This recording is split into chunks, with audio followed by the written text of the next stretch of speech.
Bharatiya Janata party की सरकार जब से आई है तब से मुसलमानों के फायदे के लिए इसने कई काम किए हैं। कई काम किए हैं, तो गिनाते तो फायदे हैं, लेकिन उनका जो मकसद होता है उससे पहले इतनी कैंपेन करते हैं कि मुस्लिम कम्युनिटी को एज ए होल डिफेम करने की कोशिश करते हैं। बहुत शानदार पॉइंट है ये। जी हाँ, आते ही इन्होंने शोर मचाया, हज की सब्सिडी इतनी दी जा रही है, इतनी दी जा रही है, हम इसको लेंगे और गरीब मुसलमानों को इससे हम फायदा पहुंचाएंगे। वो हज की सब्सिडी बंद हो गई, उसके बाद एयर इंडिया भी बंद हो गई क्योंकि एयर इंडिया को बड़ा हिस्सा सब्सिडी के रूप में हज की मिल जाता था, जिससे वो सांस लेती रहती थी। वो इन्होंने खींच लिया, बंद हो। मैं ये पूछना चाहता हूं, पार्लियामेंट में मेरे बोलने का समय बहुत कम था, इसलिए मैं पूछ नहीं पाया, वहां आपके माध्यम से पूछ रहा हूं। हज की सब्सिडी का जो लाखों करोड़ों रुपया ये बताते थे, जो हज की सब्सिडी पे सालाना खर्च करते थे, 8 साल से बंद है, उसमें तो काफी पैसा इकट्ठा हो गया होगा। वो मुसलमानों के फलाह बहबूदगी पे, उनके विकास पर, उनके उत्थान पर कहां कहां खर्च किया। बहुत अच्छा। दूसरा मसला, तलाक से साहब हम स्त्रियों को बहुत ज्यादा अधिकार देंगे, तलाक का कानून लेकर के आए। कानून से जो फायदा हुआ नहीं हुआ वो तो राजनीतिक वो तो एक अलग बात है, वो तो एक अलग बात है, लेकिन कितनी तलाकें रुक गई और रेट में कितनी कमी आई, आज ये सरकार बताने के लिए तैयार नहीं है। ये मुसलमानों के लिए फायदे का ये कानून लाए।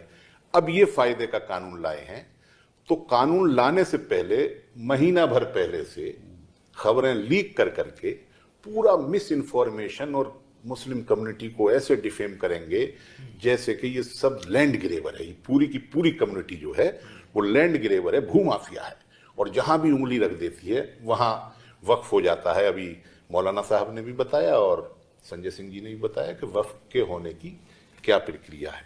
मैं आपसे ये कहना चाहता हूं कि जो मिस इन्फॉर्मेशन इन्होंने फैलाई है उस पर गौर करने की जरूरत है। नंबर 1, जहां भी उंगली रख देंगे वहां वक्फ हो जाएगा, जबकि कहीं से कहीं तक ऐसी कोई बात नहीं है। आप कानून के जानकार हैं, आप जान। एक मिस इन्फॉर्मेशन इन्होंने फैलाई ट्राइब्यूनल के बारे में कि साहब वो ट्राइब्यूनल जो है वो जो फैसला कर देगा उसको चुनौती नहीं दी जा सकती। देश के अंदर मैंने पढ़ रहा था, क्योंकि मैं कानून नहीं जानता इसलिए पढ़ के ही थोड़ी बहुत जानकारी लेता हूं। कहीं मुझे पता चला 40 ट्राइब्यूनल हैं, कहीं पता चला 70 ट्राइब्यूनल हैं, और उनमें से अनेक ट्राइब्यूनल ऐसे हैं जिनके निर्णय को चुनौती देने की वही प्रक्रिया है जो वक्फ के ट्राइब्यूनल की प्रक्रिया। और ट्राइब्यूनल तो छोड़िए सर, हमारे उत्तर प्रदेश में और देश में और प्रदेशों में भी होगा, एक परमानेंट लोक अदालत है। परमानेंट लोक अदालत में रिटायर्ड डिस्ट्रिक्ट जज उसका चेयरमैन होता है और 2 सामाजिक कार्यकर्ता उसके मेंबर होते हैं।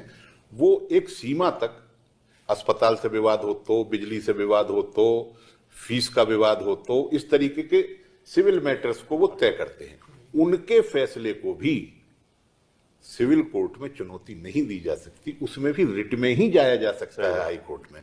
तो एक परमानेंट लोक अदालत जो न्याय व्यवस्था में बहुत छोटी सी चीज है, उसके अंदर भी आप ये अधिकार मतलब नहीं दे रहे हैं उसे चैलेंज करने का। तो वक्फ का तो ये आस्थाओं से भी जुड़ा हुआ मामला है, धर्म से भी जुड़ा हुआ मामला है, बड़ी प्रॉपर्टी का भी मामला है, और फिर सामाजिक कल्याण के हेतु ये काम किए जा रहे हैं, इसका मामला है। फिर साथ में भी एक बहुत ही इंपॉर्टेंट चीज ये है कि ये ट्रिब्यूनल मुसलमान नहीं बनाते हैं। वही मैं कर रहा हूं। मैं अब दूसरी बात नहीं कह रहा हूं कि ट्राइब्यूनल बनता कैसे है। ट्राइब्यूनल कोई मुतवल्लियों की जमात नहीं बनाती है, जमात उलमा हिंद नहीं बनाती है, मुस्लिम पर्सनल लॉ बोर्ड नहीं बनाता है। ट्राइब्यूनल में जो भी नियुक्तियां होती हैं वो सरकार के द्वारा होती है, सरकार करती है। तो फिर आप ऐसे लोगों को क्यों नियुक्त करते हैं जिन पे पहले से ही आपका विश्वास है। ये सब बातें हैं। ये साहब के इनकम बहुत है, मैंने तो पार्लियामेंट में कहा था जो संजय सिंह जी ने कही, ज्यादातर तो कब्रिस्तान है, इनकम का कोई प्रश्न नहीं। यतीम खाने हैं, इनकम का कोई प्रश्न नहीं। मदरसे हैं, इनकम का कोई प्रश्न नहीं। और सबसे बड़ी बात ये वक्फ संपत्ति जो होती है उसका मैनेजमेंट नॉन प्रॉफिट सिद्धांत पर होता है।